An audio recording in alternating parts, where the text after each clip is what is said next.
Welcome to the show. As always, let's begin with the coronavirus. It's spreading all around. The last numbers we were at for yesterday were at 25,000. But will it rise today? We're gonna find out right now. We're gonna find out in just a little bit. But first, let's tell you what we're gonna be spending the rest of the night doing. Tonight we're going to be looking at referees hitting students. Now, it comes just after a few days ago to where the student at a football game decided to get the team kicked off the playoffs because he hit the referee. Isn't it a harsh punishment? Why couldn't they disqualify the player instead of the whole team? Plus truancy rates. A couple weeks ago, we did a report about virtual truancy where, in some states, they use CPS as a weapon to get kids staying in school.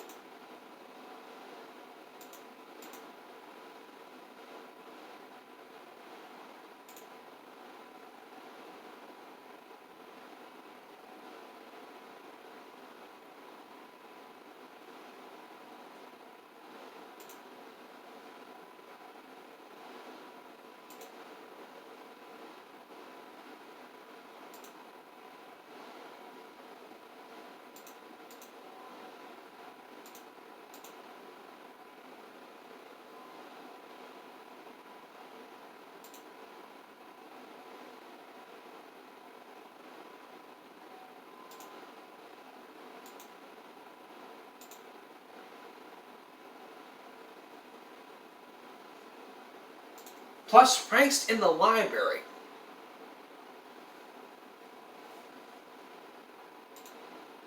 Think about it. Imagine you're in the library for just a second, and then all of a sudden, you see someone cooking.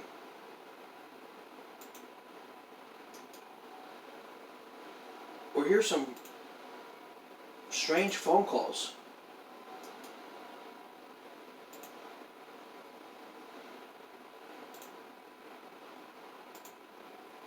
That's exactly what happened for these YouTube videos we're going to look at.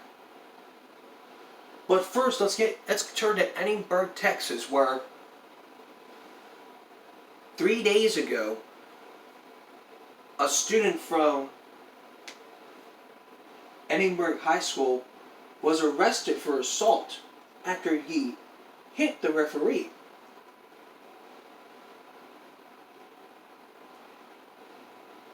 There was a video from a Twitter account, and the player was identified as Emmanuel Duran. He was ejected from the game in Edinburg. He jumped back. He then jumped back on the field and slammed referee Fred Garcia.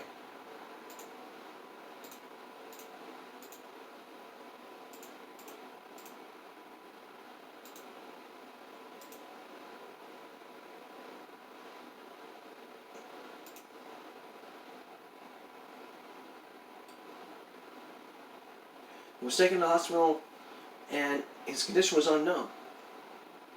And that day, he was charged with assault and booked to the county jail on Friday. After that story, the school district decided to pull the football team out of the playoffs after the referee was hit. Because of all this. And the reporter and the person who shot the video was a reporter for a newspaper.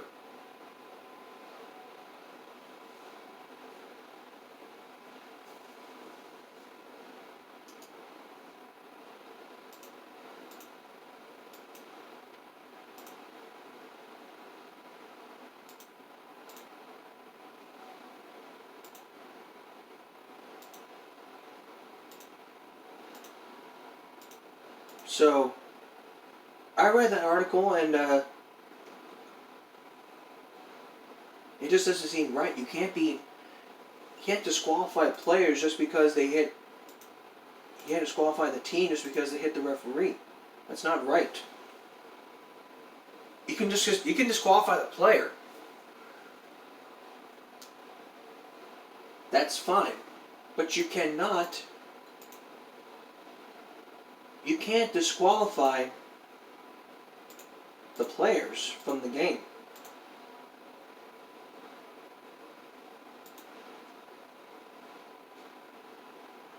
And on Friday, during that release, they released a statement from the Dallas football officials from the DOA, the DFOA.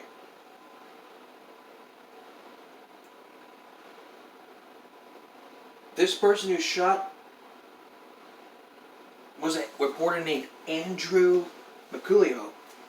He said, I think part of it was very tough. People watch his obvious kid's age discrepancy. The statement, the school said, we extend a serious apology to the referee and his family on behalf of the Board of Trustees and administration. We apologize to the athletes and staff. The referee was evaluated a possible condition, and the video was retweeted from the reporter.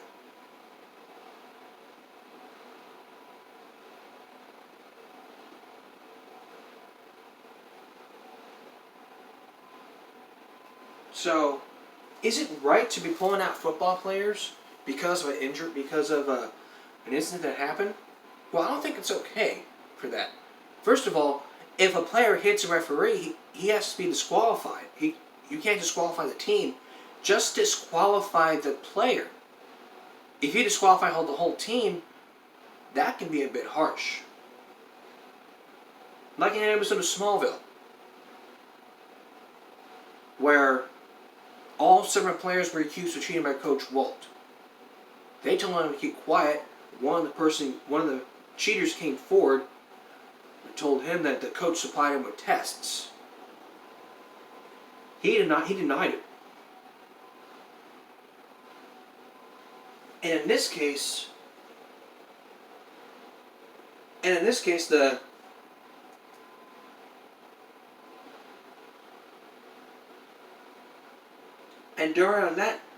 that time, the Texas Association of Sports opened an investigation into the incident, which it called a vicious, deliberate assault on the official. In a statement, they said, unfortunately, this type of blindsided assault on an official while working on the field is not new to Texas football. Xavier Banquez is the vice president of the Dallas Football Officials Association. This is from and since it was published, and if you want to see the video, we'll have that on our website. That's at jcarm67.wixsite.com/givemeabreak for all the latest topics and new information. Well, coming up, more cases of COVID-19. Then a bit later on, pranks in the library. What would you do if you were to see someone doing this? Cooking in the library, hearing ringtones in the library. What would you do if you were in that situation?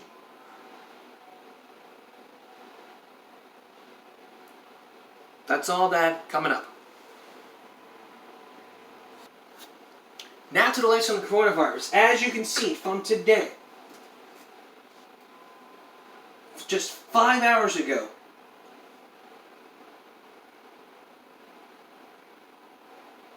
just 6 hours ago, there were no new cases. 101 new cases, which is still 101, went out to 25,502. There's 55 new cases. The probable cause was 34. Suspect positive is 12. 18,802 total. 6375, which makes it now to 305.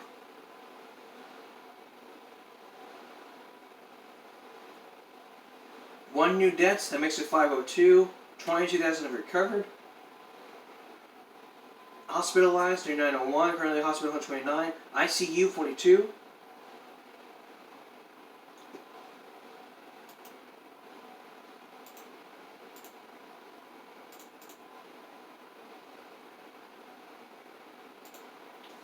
And so that's basically about it. Now, for those,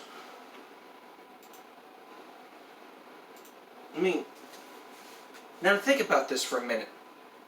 what do if you want to protect yourself from germs? You wear these. It is a big deal.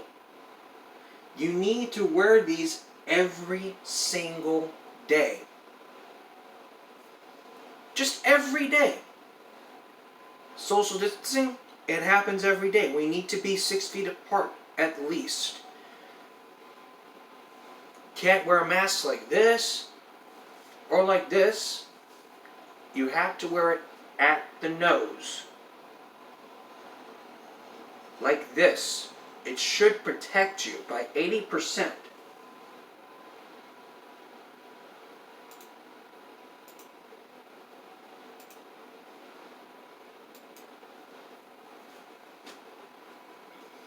That's how it is, social distancing, to be 6 feet apart. And if you have a medical condition, that's okay, but you still need to follow the safety protocols that are still put in place by the CDC.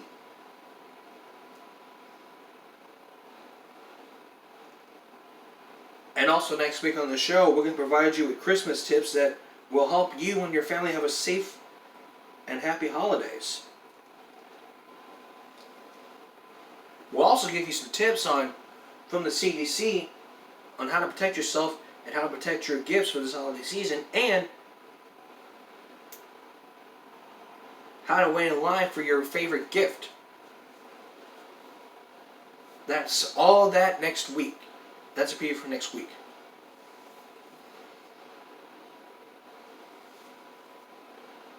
But coming up next, here are the truancy rates. How the pandemic here has raised the truancy rates. Ever since COVID-19, the truancy rates have gone up because many students think that going to class was not mandated. Well, guess what, buddy? It is mandated from the Texas Education Agency. We'll give you more details when we come back. You may remember in the show weeks ago, we talked about virtual truancy, where schools in different states are using Child Protective Services as a weapon for their state to get their child in school and charging the parent with neglect. Telling the parent that if their child does not go to school, they will be charged with neglect. That was weeks ago.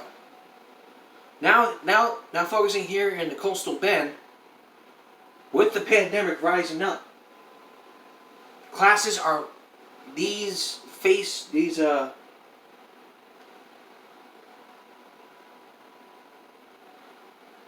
parents need to realize that if their kid fails their class to log on, the student is absent. That is the rule provided by the Texas Education Agency. The state of Texas, as the Texas Education Agency, is requiring attendance.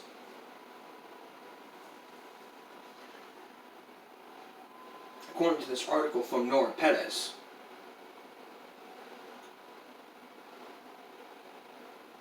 all students are forced to do remote learning. Every single school district. It is not optional. It is mandated. And if you think it's a joke, it's not a joke. If you're being told by your school principal that your child's mandated to log on, then that's the rule. There ain't no arguing back and forth here. And it is a problem, says President of Corpus Christi's American Federation of Teachers, Nancy Vetta. She also expressed concern about the truancy problem here in the CCISD. The courts are not enforcing truancy requirements, so parents are not making sure kids are getting in class. That can be a very serious issue. But going back to the topic a few weeks ago that I talked to you about, I think it'd be a great idea to get the police involved in this, to just tell the child, hey, you gotta start going to school, buddy.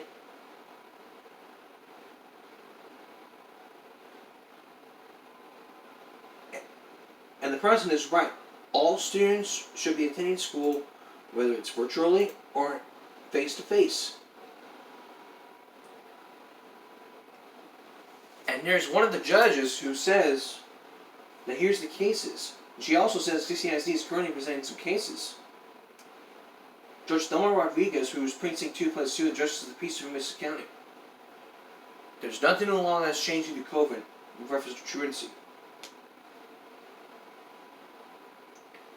Parents need to realize that they fail to log into virtual classes, the student is absent. After too many of those, the parents have to appear before a judge. Her reason for getting the parents in here is not to find them guilty and reissue a fine. It's important to get the parents in here and find out what the problem is. She also says she's going to impose fines at first, but they will do things to ensure they attend school and pass. And they have to make sure our students get an education.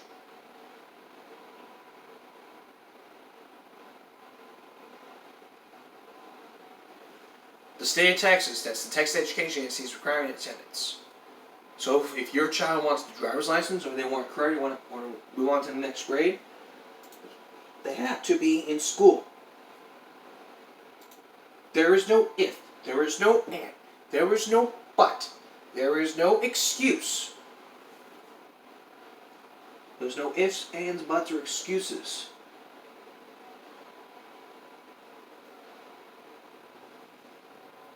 I really don't care. If your child has a computer issue, it's important that you call the school right away and say, hey, my child's computer is having an issue. Can I take it over can I bring it over to have you guys look at it? Just do it right away.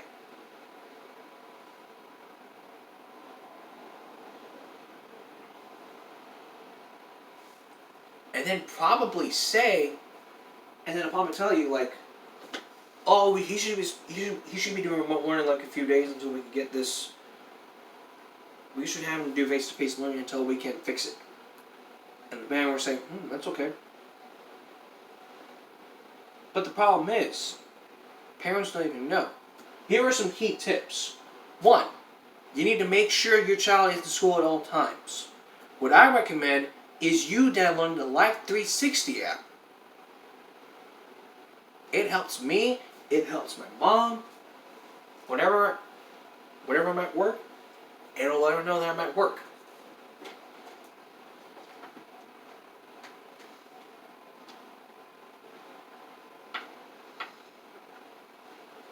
It always helps. 2, if your child is absent, if your child's sick, you need to let them know. Let the school know that your child's sick and cannot attend school. Number 3, have your kid text you to make sure he's at school. Number 4, if your child decides to skip school, and they start lying, have them pull up the Life 360 app, and it'll show you that your child is at home.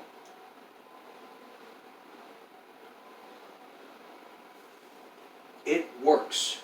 It works for me. It works for my mom. It works for a good friend of mine. It works.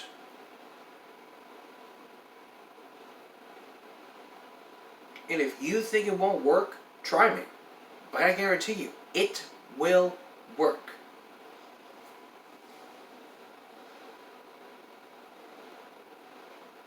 We basically don't need people to be skipping class. I mean, that's one of the reasons why people are skipping class. I talked about this, I deal with this on the show every day. The biggest problem here is bullying and work. They have to work to support their family. Yes. But we don't need that. We don't need any of this. Next on the program, if you're in the library, would you see someone cooking or hear ringtones? We're going to talk to you about a channel. I'm going to tell you about some videos from some YouTubers who made these videos of cooking in the library. And also embarrassing ringtones. And what you can do if you see something like that. Stay with us. Look, everyone, the library is a place to study and read, not a place to cook. Why? Because there's no ventilation systems.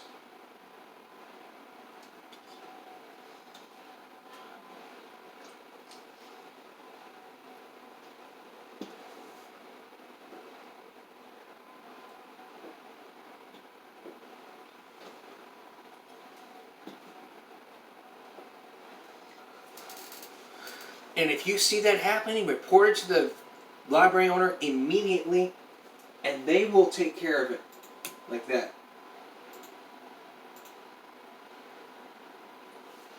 Also, ringtones in the library. No, phones need to be on silent or on vibrate. You do not want to disturb people reading. It may be a prank to you, but to others it's not. The person who runs the library at either a college or a library will ask you to leave. If you refuse, they will have you arrested for trespassing. Even though it's just a prank. You may say, hey, it's just a prank. Well, they don't care if it's a prank. There's no ventilation system.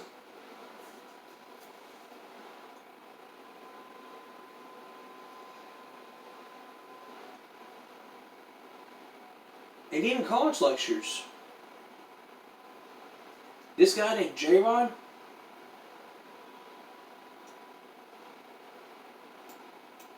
he was asked to leave by the head. He was asked to leave or just go to the student lounge to start cooking. But he refused and he kept on cooking in the library. Then there's the one where he was disturbing college lectures for making smoothies. It's a distraction to the college environment. We don't need those. And if it did happen, well, they'd have to report this to the college president or college principal or whatever. And they would have to decide what the punishment should be. So my advice to you is, if you see something like that happening in your college, you need to report it immediately. Don't sit around there laughing. If he sees you have a camera, ask them politely to turn it off.